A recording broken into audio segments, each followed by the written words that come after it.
안녕하세요, 바른입니다. 오늘은 AKKO 3108 버전 2 OSA 모델을 리뷰해보도록 하겠습니다. 우선 AKKO 브랜드 같은 경우는 제 채널에서 많이 소개를 드렸었는데 키캠 리뷰도 했었고요, 3068이라고 하는 블루투스 키보드도 리뷰를 했었고 3087부터 시작해가지고 좀 많이 소개해드린 브랜드입니다. 이 모델 같은 경우에는 모델명 마지막에 OSA라고 붙어요. 그래가지고 이게 뭔가 찾아보니까 굉장히 특이한 키캡 프로파일을 의미하더라고요. 전체적인 키캡 모양새는 SA 키캡이지만 높이는 OEM 프로파일이라고 합니다. 그러니까 OEM 높이를 가진 SA 키캡이라고 보면 되겠죠. 굉장히 특이해 보이는데 바로 개봉을 해보면서 여러분들에게 소개해드리도록 할 거고요. 저 같은 경우는 쉽게에서 제품 구매 비용을 지원을 해주셨습니다.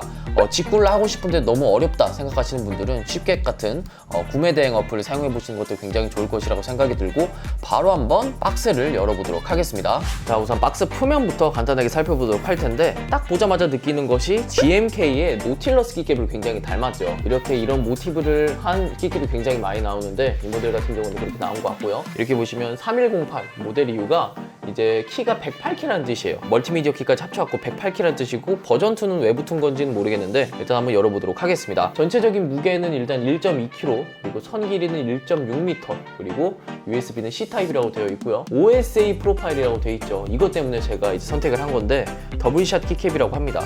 PBT에다가 이중사출 OSA 프로파일이라고 보시면 될 것 같고, 스위치 같은 경우에는 게이트론 옐로우라고 되어 있는데 일반적인 게이트론 황축이 아니에요. AKKO랑 협업을 한 것으로 게이트론 황축과는 조금 다르고요. 이따가 타건을 하면서 한번 살펴보도록 할 거고요. 일단 박스를 열게 되면 AKKO의 전체적인 패키징이랑 이런 건 다 똑같아요. 왜냐면 기본적인 베이스, 키보드 베이스에다가 키캡을 바꾼다든지 혹은 디자인을 바꾼다든지 혹은 이제 축을 커스텀 해가지고 다양한 브랜드와 협업을 해가지고 좀 바꾼다든지 그러는 방식을 선택하는 AKKO이기 때문에 전체적인 키보드 틀은 비슷하다고 보시면 될 것 같습니다.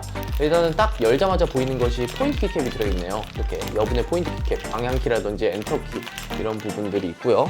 그리고 사용 설명서가 있는데, 얘 같은 경우에는 LED 이런 것도 없는 키보드이기 때문에 여러분들이 안 읽어도 되겠지만은 이제 멀티미디어 조합키들 있잖아요. FN키 조합키들을 사용하실 거면 한 번쯤은 읽어보시는 거 추천드리도록 하겠습니다.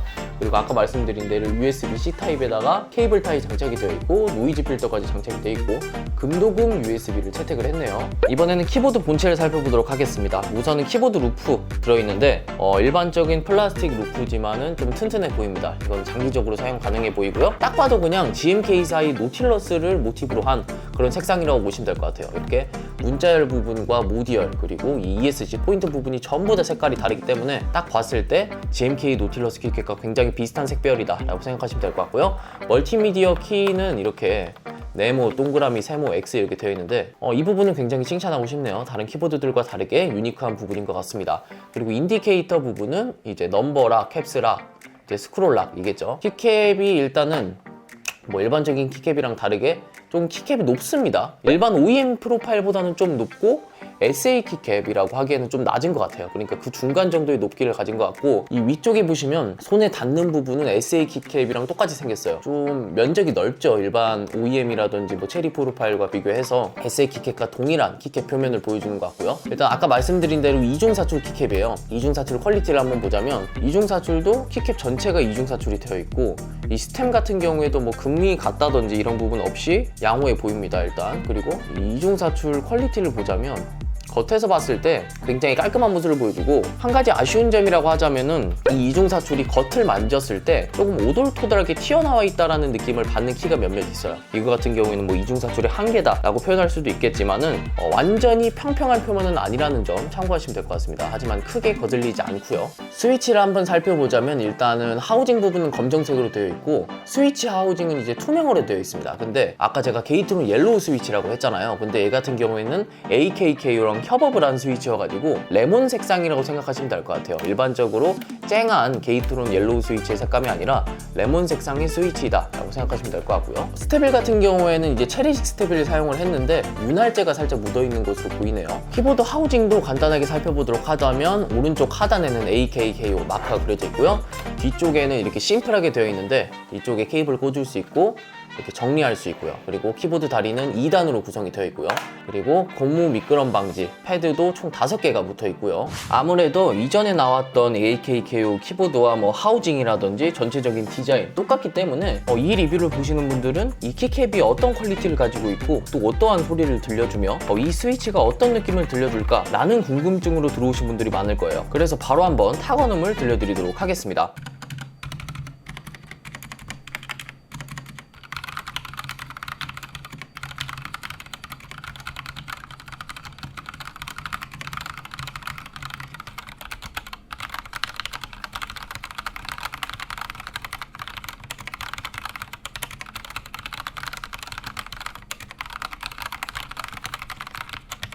자, 이렇게 간단하게 타건을 해봤는데 제가 타건을 하면서 느낀 점들을 얘기해 보도록 할 텐데요. 우선은 이 키캡 자체가 OSA 프로파일이잖아요. 그래서 SA 프로파일의 느낌을 전체적으로 살린 그런 키캡이기 때문에 아무리 SA 키캡보다 낫다고 하더라도 SA 키캡 특유의 그 통통 튀는 키감이 있어요. 스위치의 느낌은 반감시키고 이제 키캡의 자체적으로 통통 튀는 소리를 부각시켜주는 그런 게 SA 키캡의 매력인데 이 키캡 같은 경우에도 이렇게 타이핑을 했을 때 스위치 느낌이 강조된다기보다는 SA 키캡 특유의 그런 통통 튀는 소리가 더욱 강조되는 편이에요. ESC 부분에 제가 다른 키캡을 한번 끼워봤거든요. 다른 키캡을 끼워서 느껴봤을 때 스위치 자체적인 느낌은 서걱임이 굉장히 강한 편이고 이 뚜껑 치는 소리라든지 전체적으로 퀄리티가 그렇게 좋지는 않은 그런 스위치인 것 같아요. 그래서 저는 개인적으로 베이토로 황측보다 못하다라고 생각이 들고, 하지만 이 키캡과 만났을 때 전체적으로 통통 튀는 느낌이라든지 서걱이는 느낌이 이 키캡이랑 스위치 자체는 잘 어울리는 느낌이에요. 하지만 스위치만 따로 보았을 때는 그렇게 좋지 못한 스위치라는 것이죠. 그리고 스테빌 소음 같은 경우에는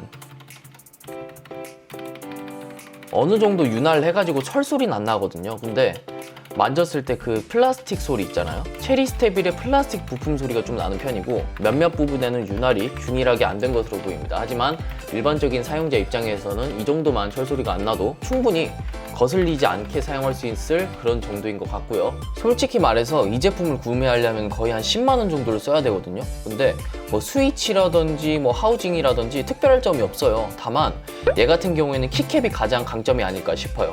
이 키캡 자체가 SA 키캡을 사용하시려는 분들이 이 키캡이 너무 높아가지고 손목이 아파서 사용하지 못하시는 분들이 계시거든요. 저도 마찬가지고 SA 키캡을 사용하면 그 아무리 낮은 키보드라도 키캡이 높아지면서 전체적으로 손목에 무리가 가요. 하지만 얘 같은 경우에는 기본적으로 키보드 다리를 올려서 사용하시는 분들이라면 무리 없이 사용할 수 있는 그런 키보드 높이라고 생각이 들어요. 키보드 다리를 높이지 않는다면. 저 같은 경우에는 뭐 키보드 다리를 높여서 사용했을 때에도 크게 막 거슬린다라는 느낌을 받지 못했거든요. 그래서 SA 키캡의 느낌은 잘 살리면서 키캡 높이를 전체적으로 낮추면서 조금 사용자의 부담을 덜어준 그런 키캡이 아닐까 싶습니다. 이대로만 리뷰를 끝내면 아깝기 때문에 제가 사용하던 AR87에다가도 한번 장착을 해보도록 할 텐데요. 키캡이랑 하우징이랑 굉장히 잘 어울릴 것 같지 않나요? 바로 한번 바꿔 끼워보도록 하겠습니다. 자, 이렇게 키캡을 AR87에다 장착을 해봤는데 일단은 완전 엄청나게 잘 어울린다라는 느낌은 아니더라도 그래도 비슷한 색상들이니까 어느 정도 어울리는 모습을 보여주고요. 타건으로 한번 들어보자면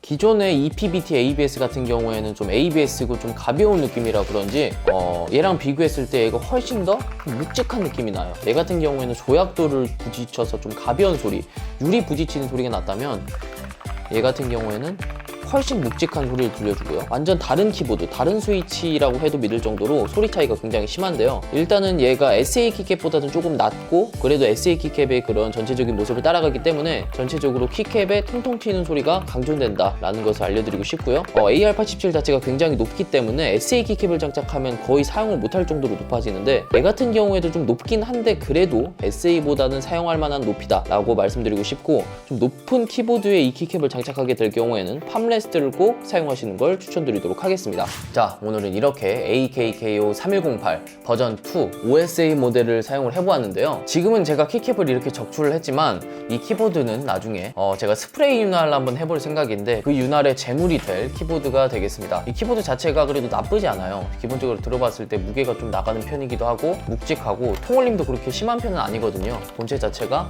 굉장히 슬림하게 만들어졌기 때문에 통울림도 많이 없는 편이고, 다만 스위치라든지 스위치가 조금 아쉬운 부분인 것 같아요. 스위치에서 서거김이라든지 뚜껑 튀는 소리가 좀 강한 편이라 좀 아쉬운 것 같은데, 그 점은 스프레이 윤활 통하여 나중에 한 번 더 소개해드리도록 하고요. 키캡을 이렇게 장착을 해봤는데 SA 키캡은 좀 부담스럽고, 그렇지만 SA 키캡에 통통 튀는 키감을 느끼고 싶다, 그런 분들에게 굉장히 어울릴 만한 키캡이 아닐까 싶어요. 하지만 키캡 단품으로는 굉장히 구매하기 힘든 제품이다 보니까 저는 이런 식으로 키보드를 구매해가지고 키캡을 적출시켜가지고 여기에 장착시켜주는 방식을 해봤는데, 여러분들도 이렇게 해도 되겠지만은 그냥 사용하셔도 좋을 것 같아요. 요즘 유행하는 스프레이 윤활을 한다든지 아니면 디솔 해가지고 풀 윤활을 한다든지 해서 사용을 하시면 굉장히 더 만족감 있게 사용하실 수 있을 것 같고, 여기다가 흡음재 한 장 넣어가지고 사용을 한다면 더욱 통울림도 줄어들겠죠. 솔직히 말해서 키캡 퀄리티가 그렇게 딸리는 편은 아니기 때문에 가격대가 한 7만원에 팔아도 굉장히 잘 팔릴 만한 키캡일 것 같아요. 그래서 키캡이 하드캐리한 키보드가 아닌가 라는 생각이 듭니다. 이상 바룬이었고요. 저는 또 다음 리뷰에서 찾아뵙도록 하겠습니다. 이 제품에 대해서 궁금한 점이 있으신 분들은 댓글 달아주시고요. 혹시 AR87에 OSA 키캡을 장착한 타건음을 더 듣고 싶다 싶으신 분들은 댓글에 적어주시면 제가 따로 타건 영상을 만들어 보도록 하겠습니다. 영상이 재밌으셨다면 좋아요와 구독 한 번씩 부탁드리도록 하고요. 저는 다음 영상에서